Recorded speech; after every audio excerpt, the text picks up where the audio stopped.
Oke, Assalamualaikum warahmatullahi wabarakatuh. Saya Anissa Fitri Andini Mulyasari dengan NIM 19921410006 dari kelas A Prodi S1 Akuntansi. Nah, di sini saya akan menjabarkan mengenai tugas 7 yang juga merupakan tugas untuk ujian tengah semester. Nah, langsung saja. Seperti yang kita ketahui bersama bahwa tugas 7 itu merupakan rangkuman presentasi artikel dari kelompok 2, 4, 5, 6, 7, dan 8 dari kelas A terkait artikel hasil penghitungan dan penetapan BKT dan UKT dengan tema pendidikan yang berkeadilan dan berkualitas. Nah, langsung saja demi mempersingkat waktu, saya akan menjabarkan hasil diskusi tersebut dari kelompok yang pertama atau kelompok awal hingga kelompok yang terakhir. Nah, untuk kelompok pertama yaitu kelompok 2A. Jadi kelompok 2 ini membahas mengenai perhitungan dan penerapan UKT dan bagaimana dampaknya terhadap pengembangan kualitas pendidikan mahasiswa. Kelompok 2 menitikberatkan mengenai bagaimana UKT dan BKT itu sangat berpengaruh terhadap kelangsungan kualitas pendidikan.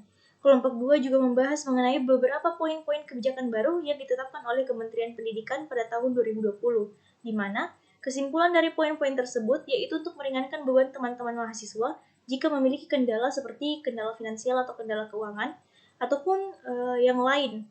Kelompok 2 juga membahas mengenai bagaimana UKT dan BKT itu sangat berpengaruh terhadap pendidikan setiap anak bangsa. Nah, itulah rincian dari hasil diskusi atau rangkuman dari hasil diskusi dari teman-teman kelompok 2. Nah, kita lanjut ke kelompok yang selanjutnya yaitu kelompok 4.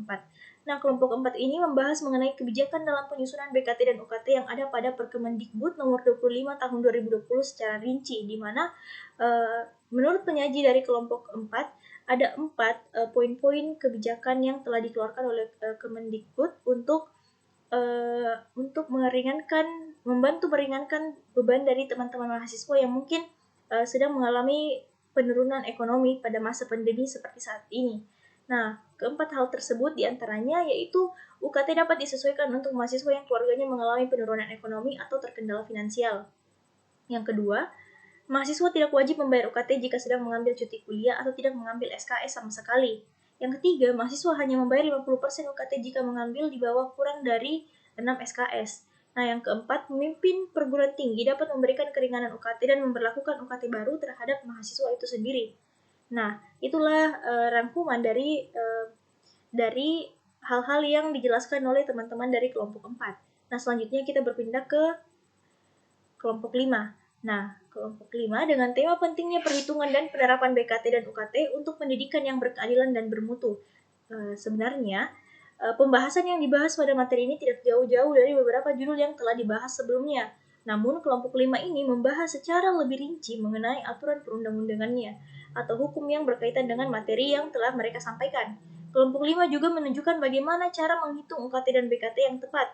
Dan dari hasil diskusi dapat pula diketahui bahwa kebijakan UKT itu belum optimal. Kebijakan UKT oleh PTN mempunyai tujuan untuk menyediakan layanan edukasi untuk mahasiswa yang berbasis dengan subsidi silang, untuk mahasiswa dengan kelompok ekonomi mampu maupun dengan mahasiswa yang kurang mampu, untuk menyamaratakan atau memberi peluang bagi setiap mahasiswa untuk mencapai pendidikannya setinggi mungkin.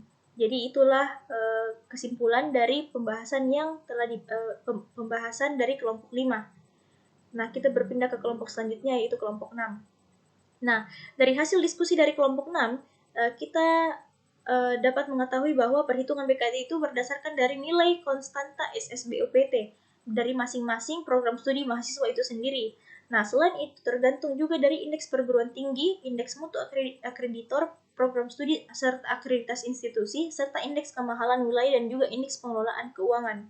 Jadi, sebenarnya mereka membahas mengenai K1, K2, dan K3 serta K4. Oke, kita berpindah ke kelompok 7. Nah, kelompok 7 ini menjabarkan tentang jumlah UKT dari setiap mahasiswa itu berbeda-beda. Pada umumnya, perbedaan tersebut disebabkan oleh penentuan jumlah UKT yang dilihat berdasarkan tingkat kemampuan ekonomi mahasiswa itu sendiri. Nah, fungsi utama dari UKT yaitu merupakan subsidi silang di antara mahasiswa yang mampu maupun dengan mahasiswa yang kurang mampu dalam hal finansial, jadi semacam penyamarataan. Nah, itulah rangkuman dari hasil diskusi dari kelompok 7. Kita berpindah ke kelompok terakhir yaitu kelompok 8. Nah, Kelompok 8 ini membahas mengenai sistem yang diinginkan oleh universitas untuk menetapkan biaya UKT agar dapat dihitung indeks kemampuan ekonomi dan orang tua serta wali mahasiswa secara otomatis. Maka dari penjelasan dari kelompok 8, kita dapat mengetahui bahwa diperlukan komponen dan juga rumus untuk menentukan pembagian dari UKT tersebut.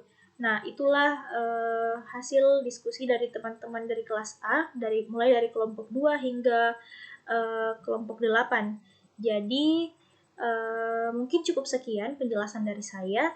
Sekurang-kurangnya mohon dimaafkan. Saya tutup dengan ucapan terima kasih dan Assalamualaikum warahmatullahi wabarakatuh.